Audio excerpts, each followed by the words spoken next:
Now let's move to Rule 5. This is a biggie, folks. Watch out for there is. Try to avoid a structure grammarians call expletives. Now, I don't mean expletives as in cuss words. There's another kind of expletive, a grammatical term. An expletive is a word that fills the syntactic role of another word. Expletives include there is, there are, it is, these are, here is, here are. In these expressions, the words there, it, these, and here fill the role of the noun following the expression. And that role is the grammatical subject of the sentence. Thus, if we say there is a problem, the word there stands in for the noun problem as the grammatical subject of the sentence. We could flip the sentence over and say a problem is there. Now listen carefully. There is nothing wrong with these expressions. See, I used one, and it works quite nicely. But you can overdo it. And when you do, you should delete the expletive and make the true noun the grammatical subject of the sentence. Watch especially for an expletive followed by a that clause. In the vast majority of cases, these sentences beg for revision. Consider this. There are several factors that the committee must consider. Don't write that way. Zap the there are and make committee the subject of your sentence. The committee must consider several factors. Okay, prepare yourself. Get your pen and paper ready. It's time to take some notes. I want to make sure you do not make the single biggest grammatical mistake in the English-speaking world.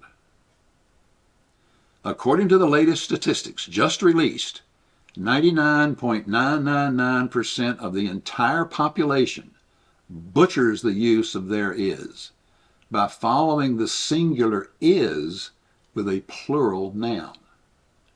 The odds are overwhelming that you are one of the offenders. Consider this sentence.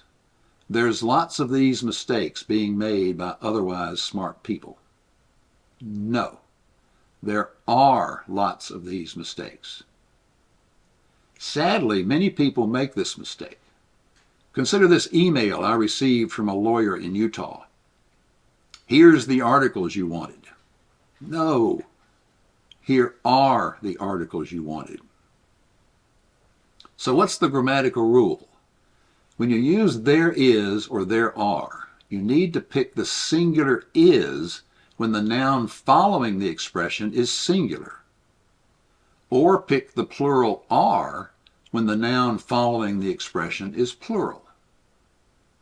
Some years ago, I experienced the ultimate mistake with the theirs expression. A professional organization asked me to give a 40-minute speech on ways their members could improve their writing. I decided to give the to be lecture.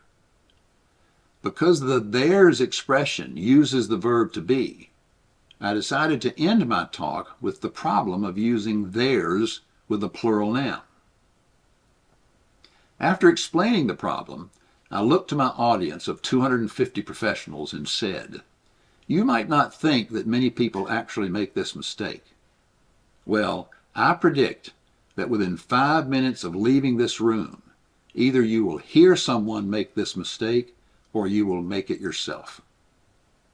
I noticed that 20 or so people sitting in the front row rolled their eyes, no doubt thinking, I never make this mistake, and surely no one in this room would make it. But my prediction was about to come true. I could not have planned it better myself. When I finished my talk, I returned to my chair on the stage. The president of the organization came to the podium to thank me for my presentation. He adjusted the microphone and said, "There's few people in the United States who know effective writing as well as Ed Good." Now those 40 eyes in the front row rolled again, this time in the opposite direction. I don't think the president realized what he had said, but most of the audience heard the mistake, and I like to think No longer use theirs with a plural noun like people. So when you write sentences, use expletives like there is or there are or here are sparingly. Watch for these expressions followed by a that clause. In these situations, get rid of the there is, zap the that clause, and look for the word or words that should serve as the subject of your sentence.